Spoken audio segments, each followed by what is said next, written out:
서가 명가.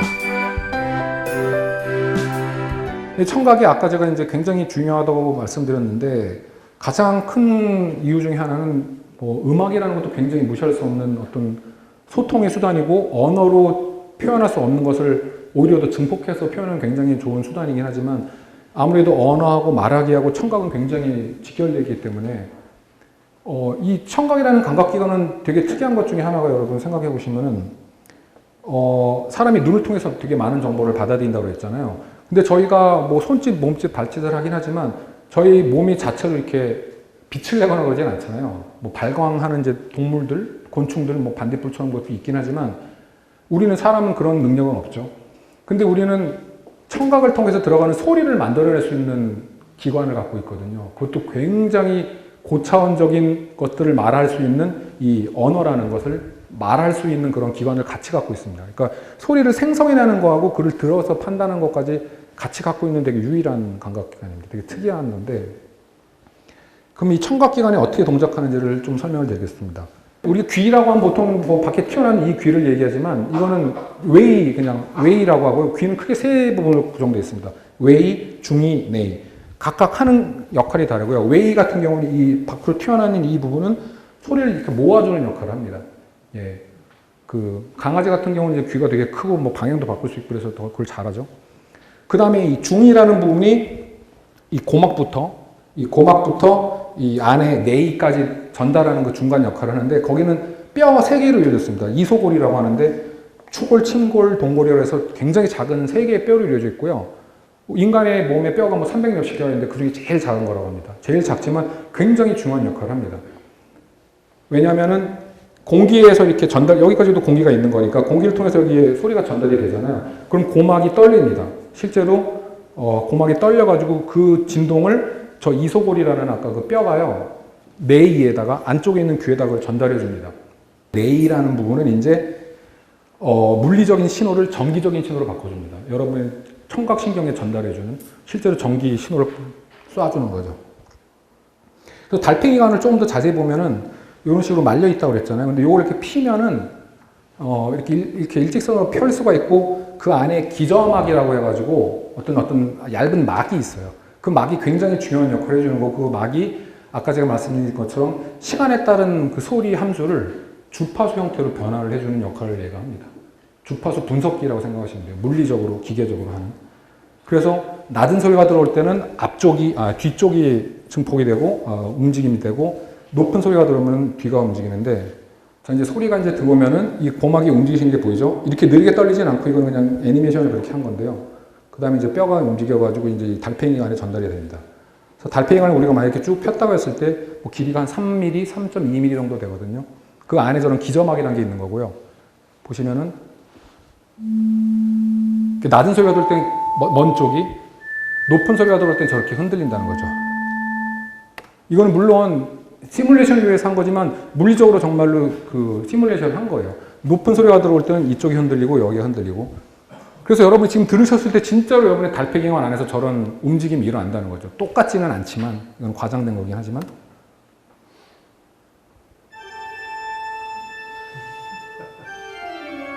정말 이렇게 움직이는지 모르겠어요. 예. 측정하기가 어렵습니다. 그 살아있는 사람을 대상으로. 마치 피아노 건반 움직이는 것 같죠, 여러분? 예.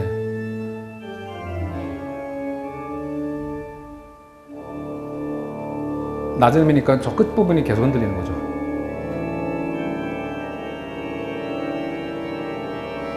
예, 이런 식으로 여러분 귀에서 받아들이는 거고요. 그 다음에 이 각각의 흔들리는 부분에 유모세포라고 해서 털세포가 있거든요. 그 털세포가 이거에 진동에 와서 같이 진동을 하고 그 진동이 어느 정도를 넘어가면은 그때 전기 신호가 딱 발생이 됩니다. 그래서 그게 우리 뇌를 위로 올라가는 거고요. 그게 우리의 청각 피질이라고 하는 대뇌 피질, 되게 고차원적인 작용을 하는 거기까지 연결이 된다는 거죠. 자, 제가 아까 가청주파수 얘기했잖아요. 사람이 듣는 거는 물리적인 거랑 다른 거고 물리적으로 소리가 난다고 해서 진동이 있다고 해서 다 들리는 게 아까 아니라고 말씀드렸죠. 최소한 어느 정도 크기가 돼야 되고 또한 어느 정도 주파수 범위 안에 들어야지 저희가 들을 수 있습니다. 굉장히 낮게 떨리는 거는 못 듣습니다. 그리고 굉장히 빨리 떨리는 것도 못 들어요. 그래서 주파수 범위가 있거든요. 제가 들을 수 있는. 혹시 그 주파수 범위 아는 분 있으세요? 예, 누군가 20 얘기하셨고 2만, 20에서 2만 헤르츠입니다. 1초에 20번 떨리는 건 우리가 들을 수 있어요. 그 정도는. 좀 더 그 사이는 다른데 1초에 2만 번 이상 떨리면 못 듣습니다. 그 다음 재미있는 게 이제 역치하고 가청 범위라는 게 있습니다. 그 사람이 아까 20부터 2만까지 들을 수 있다고 했는데 사실 우리가 주로 듣는 영역은 이쪽이에요. 그래서 뭐 사람의 음성이 주로 차지하는 부분은 여기 어디죠? 예, 음성 범위가 있는데 여기 예, 주요 언어 영역은 이 정도밖에 안 되고요. 불과 200에서 뭐 몇천 헤르츠 정도 그보다 훨씬 높은 데까지 들을 수 있으면 우리는 저기서 주로 사람의 음성은 나오는 거고, 근데 물론 음악 신호 같은 건 당연히 위로 넘어갑니다. 그래서 역치라는 게 있고, 그 다음에 우리가 불쾌 역치, 얼마큼 되면 우리가 이걸 불쾌하게 느끼는지, 그 다음에 동적 범위라는 게 아까 말씀드린 것처럼 가장 들을 수 있는 가장 작은 소리, 가장 큰 소리의 그 범위를 얘기하고요. 그다음 가청 범위라는 건 아까 말씀드린 것처럼 주파수에서 20과 2만, 예. 그다음 언어 영역이 따로 있고요. 자, 아까 말씀드린 것처럼 우리가 주로 사용하는 영역은 굉장히 좁거든요. 원래 우리가 들을 수 있는 것에 비해서. 그럼 사실 저기까지만 들을 수 있어도 되지 않냐라고 생각하시겠지만 음성에서도 그 차이가 나요. 여러분이 음악이나 소리를 주로 이제 파일 같은 걸 들으실 때는 그 샘플링 주파수라는 게 있거든요.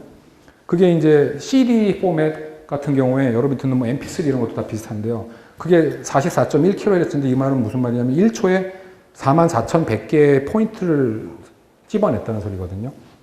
그리고 16이면 그걸 뭐 16,000개, 8,000개 이렇게 되는 건데 이게 음성에서도 차이가 난다는 거죠. 들어보시면은 배는 사람보다 냄새를 잘 맡습니다. 이거하고 배는 사람보다 냄새를 잘 맡습니다. 좀 다르죠. 의미는 똑같지만 소리가 조금 다른 거 아마 이건 확실히 느낄 거예요. 배는 사람보다 냄새를 잘 맡습니다. 뭔가 굉장히 먹먹하죠. 예전에는 실제로 8kHz를 썼어요. 우리가 사람 목소리 할 때. 옛날 전화기가 그랬어요, 여러분. 지금 LTE, 5G 이런 거 말고요. 옛날 전화기는 이게 결국은 대역 폭이고 그 신호를 얼마큼 많이 전달하는 건데 옛날에는 그 무선 네트워크 이제 대역 폭이 좁아가지고 가능하면 이걸 다운 샘플 한다 그러는데 굉장히 샘플링 주파를 낮춰가지고 적은 양으로 그냥 알아들을 정도만 보낸 거예요. 그래서 사실 이거는 옛날 텔레폰에서는 계속 쓰던 거고요. 근데 음악으로 가면 이게 굉장히 심해져요. 왜냐면은 사람 목소리는 아무리 고주파로 가더라도 사람보다 냄새를 잘 맡습니다. 특히 이제 사람 고주파가 중요한 부분은 뭐 이런 치차른 파열음에서 굉장히 고주파가 많이 나거든요. 그런 게 많이 깎이는데 음악은 그게 훨씬 심하다는 거죠, 여러분. 들어보시면은 배는 사람보다 냄새. 예.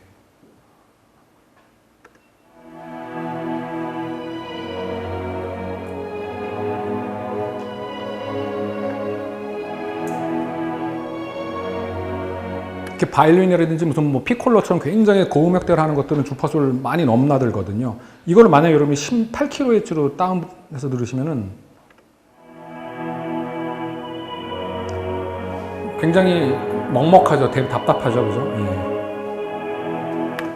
동음량 곡선이라는 게 있습니다. 동음량 곡선이라는 건 뭐냐면 동음량, 같은 음량, 그리고 사람이 들을 때 같은 크기로 느끼는 물리적인 신호의 세기예요.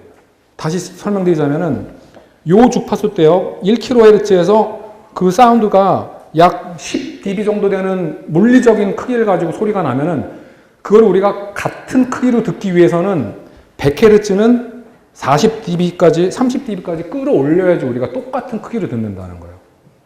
무슨 말이냐면은 요게 낮으면 낮을수록 그 주파수 대역대의 소리는 우리가 굉장히 잘 듣는다, 크게 듣는다. 반면에 저주파나 고주파라고 하면 그걸 훨씬 더 크게 여지지만 우리가 듣는다는 소리입니다. 그럼 이제 그 또 사람들이 그런 설명을 하려고 왜 사람은 왜 이렇게 들을까? 그리고 짐승마다 이게 다 다릅니다. 잘 듣는 영역이 다 다른데, 그러니까 사람은 요 영역대 약 3kHz, 3000Hz 영역대에서 가장 잘 듣고 가장 민감하다고 얘기할 수 있는 거거든요. 그럼 우리는 왜 그렇게 되느냐? 그건 이제 진화론적 그리고 종족 보존 입장에서 이제 사람들이 설명하려고 한 거죠. 큰 게 하나가 맹수의 울음소리가 저 영역대에 많이 존재한다고 합니다. 근데 인간이 하나의 종으로서 가장 큰 사명은 종족을 보존하는 거잖아요. 내 자식을 낳고 그 자식이 또 자식을 낳고 계속 다른 종과 경쟁해서 살아남아야 되는 건데 옆에서 맹수가 왔는데 그 소리에 우리가 둔감해서 못 들으면은 우리의 생명에 큰 위협을 느끼죠. 결국은 종족 보존에 위협이 되는 거고 그래서 그걸 잘 듣게 발달했다. 그럼 또 하나가 아기 울음소리가 저 영역대라고 합니다. 이것도 마찬가지죠. 아이가 배가 고프든 아니면 유험에 처했든 우는데 엄마 아빠가 그 소리에 둔감해가지고 잘 못 듣는다 그러면 이제 마찬가지 이제 종족 보존에 위협을 받는 게 되는 거죠. 그래서 그쪽으로 발달했다고 합니다. 그래서 아까 말씀드린 것처럼 물리적인 음압은 같아도 주파수가 다르면 우리가 느끼기에, 사람이 느끼기에 다르다는 거죠. 그리고 청력은 되게 사람이 쉽게 손실하고요. 죄송한 말씀이지만 여기 계신 분들도 반 이상은 청력이 많이 손실됐습니다. 예. 특히 고주파 쪽이 그렇고요. 청력 손실은 아까 그 기점막에 헤어셀들이 있다고 그랬잖아요. 유모세포가 있는데 그 유모세포가 죽습니다. 근데 그거는 재생이 안 된다고 합니다. 근데 박쥐 같은 경우는 되게 오래 갖고 있다고 그래서 뭐 박쥐 같은 연구를 하는데 어쨌거나 사람의 청력은 나이가 들면서 급속히 떨어지고요. 그리고 고주파로 갈수록 특히 떨어집니다. 아까 다운샘플링 같은 소리를 듣는 거예요, 여러분. 그러니까 나이가 들어가면서. 어떻게 보면 좀 애석하죠. 근데 보면은 다행인가 모르겠지만 남자분이 훨씬 빨리 떨어져요. 요게 에이지에 따른 나이의 연령에 따라 떨어지는 거거든요. 2000Hz가 65세하고 15세는 거의 유지가 되죠. 그죠? 어떤 주파수와 관계없이. 근데 낮은 주파수는 비슷하게 듣는데 2000Hz만 하더라도 15살 아이에 비해서 65세 사람은 20dB 이상 차이가 나는 거예요. 굉장히 깎여서 듣는 거죠. 자, 그리고 사실은 제가 여기서 지금 실험을 하고 있는데, 네. 사실 제가 아까 시작할 때부터 지금 정연파를 하나 틀어놨거든요. 네. 아무것도 안 들리시죠, 여러분. 네. 근데 저는 그래서 아이들이 여기 있어가지고 혹시나 했는데, 아이들도 못 듣고, 무슨 혹시 이상한 소리 들리니? 전혀 안 들려? 제가 지금 20kHz를 틀어놨어요, 여러분. 시작할 때부터. 아무것도 안 들리시죠? 거짓말이 아니고요. 제가 그 소리를 조금 낮춰볼게요. 주파수를 낮춰볼게요. 일단 뭐, 피아노에서 가운데 라에 해당하는 게 440Hz거든요. 1초에 한 440번 흔들리는데, 그 소리는 이런 소리로 들리죠. 이게 라예요. 여러분, 절대음감 있는 사람들은 이거, 라. 네 번째 옥타브 딱 알아듣습니다. 2배로 올려볼게요. 880. 아까처럼 더 크게 들리죠? 같은 음량인데. 또 2배로 하면 복잡하니까요. 2000으로 올려보겠습니다. 2kHz요. 예. 2kHz가 아까 65세의 나이의 경우 20dB나 더 작게 들리는 겁니다. 8000 가보겠습니다. 약간 좀 이상하실 텐데 조금만 참아주십시오. 12000 가볼게요. 이건 이제 스피커의 이런 재생 능력이랑도 관계가 있거든요. 여기는 스피커는 다행히 좀 괜찮은 거라서. 자, 15000 가보겠습니다. 지금 혹시 안 들린 분 있으세요, 이거? 웃으실 게 아니에요, 여러분. 네, 안 들리신다 그러잖아요. 15000 가보겠습니다. 여기서는 아마 많이 손 들으실 거예요. 지금 아무것도 안 들리시는 분. 이 앞에 아이들한테 물어볼게요. 들려? 너무 짜증나지, 막 삑 소리 나게. 그거 안 들리시죠, 많이? 예. 이게 불과 15예요, 여러분. 15km. 그러니까 20km에서 아직 많이 남았어요. 저는 가까이서 가면 들리긴 합니다. 그럼 16000. 보통 우리가 그래서 성인도 그냥 16000으로 얘기하는 경우가 많아요. 16000, 17000. 들리시는 분? 다들 젊은 사람들이잖아요. 그죠? 예. 그래서 제가 아까 그 2만을 처음에 시작해놓고 틀은 거예요, 여러분. 아무도 뭐라고 2만은 그러니까 이 아이들도 못 따는 거. 우리 아이들 얼마까지 되는지 봅시다, 그럼. 18000 해볼게요. 좀 음량을 더 세게 하면 더 들릴 수도 있어요. 들리니? 제일 어린아이 끄덕끄덕이잖아요. 18000. 예. 자동차는 저 친구가 가자는 걸로. 예, 그래서 이게 사실 손이 굉장히 사실 생각보다 빨리 떨어지고요. 예, 아까 이 그림 보시면 뭐 남자 같은 경우 벌써 35세만 돼도 이렇게 쭉쭉쭉 떨어지는 걸 볼 수가 있습니다. 예. 자, 이 말소리라는 게 굉장히 재밌습니다. 이 뭐 만화 영어로 돼 있긴 하지만 사람이 뭐 자기 키우는 반려견이나 반려묘한테도 막 그냥 대화하듯이 말하잖아요. 근데 그 강아지나 고양이 입장에서는 사실은 그냥 아무거나 막 말하는 거죠.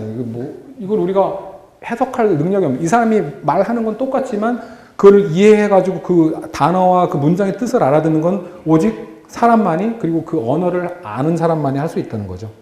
그래서 말소리도 당연히 음향학이 있습니다. 말소리는 소리이기 때문에 일단 좋은 메커니즘이 있어야 돼요. 말을 만들어내는 메커니즘이 있어야 되는데 그게 자음, 모음과 관련이 되어 있는 거고, 그 다음에 우리가 음성을 말소리로 지각하는 거는 예를 들어서 이런 소리나 이런 소리부터 우리가 어떠한 말을 유추해낼 수 없는 것처럼 말소리가 갖고 있는 음향학적 패턴이 있습니다. 거기서 우리는 규칙을 통해서 뭔가를 만들어내고 그것이 만들어지면은 그걸 우리는 이거는 안녕하세요 아니구나 이런 식으로 이해를 한다는 거죠. 거기에 여러 가지 음향학적으로 도움을 주는 어떠한 요소들이 있습니다. 그 여러 가지 이제 설명이 나오는데 그 중에 뭐 음고라는 것도 굉장히 중요한 거예요. 제 목소리의 높낮이입니다.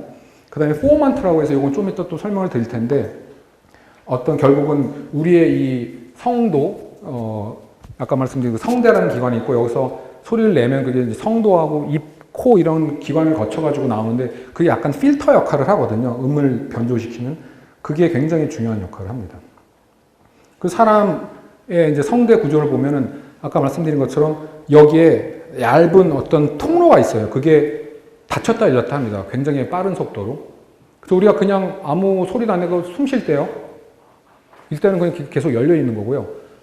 하고 제가 이렇게 말음하면은 그 아의 음고 이게 글쎄 한 200Hz 정도 될까요? 뭐 100몇십 Hz?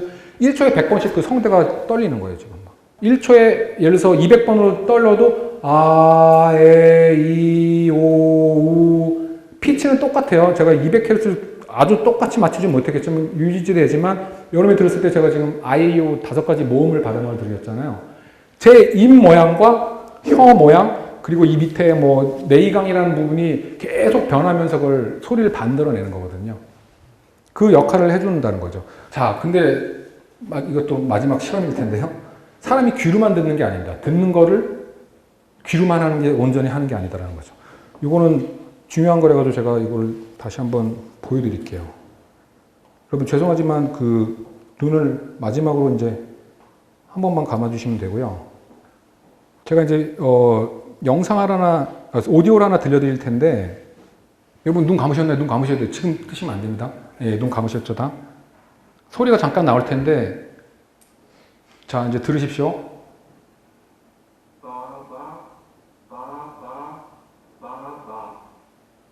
아주 눈 뜨시면 안 됩니다 여러분. 한 번만 다시 들려드릴게요. 그냥 한 음절을 되풀이하거든요. 단순한 거를. 그게 뭔지를 여러분이 맞추시면 되는 겁니다.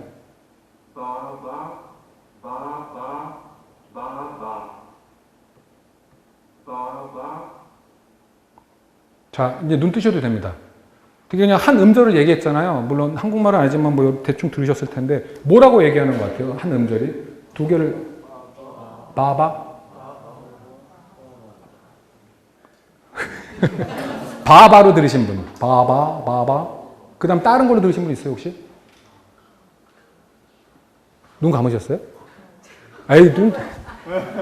자, 이게 그래서 귀로만 듣는다는 게 아니에요. 여러분 이 영상 보세요. 같은 거거든요.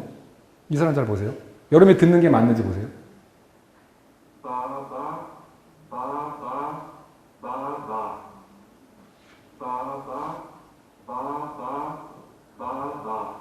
지금 만약에 여러분 선택을 바꾸라면 바꾸시겠어요? 뭘로 바꾸시겠어요? 가죠, 그죠? 근데 제가 소리를 조작한 건 아니에요. 우리는 눈과 귀로 같이 듣는다는 겁니다. 그래서 여러분 이걸 보고 당연히 가지 저게 그렇게 생각하면은 바라는 소리는 여러분이 태어나서 본 여러분들이 들었던 바는 다 입술이 붙어서 바바 나오거든요. 그게 워낙 그 결합이 강력하게 되어 있는데 그걸 눈을 안 두고 뜰 때는 잘 몰랐지만 그 시각적 정보 없이 판단했을 때는 그거를 그래서 바라고 들었는데 들어보니까 이 사람이 입을 떼고 있단 말이죠. 그럼 그게 가로 갑자기 바뀌는. 그냥 아까 음파 파형으로 하면 100% 일치하는 건데 그래서 여러분 귀로 듣는 게 전부 다는 아니고 이것도 되게 중요한 요소입니다. 사실 왜냐하면은 여러분이 누가 한국어로 얘기를 하더라도 굉장히 막 시끄럽고 주의가 그럴 때 여러분 집중을 할 때 그 사람이 입을 보게 되거든요. 왜냐하면 소리를 못 쳐더라도 그 사람이 입에서 대충 읽을 수가 있으니까 뭐 청각 장애인분들 같은 경우는 뭐 입술만 읽어가지고도 다 할 수 있잖아요. 그래서 그런 효과를 나타내는 거죠. 서가 영감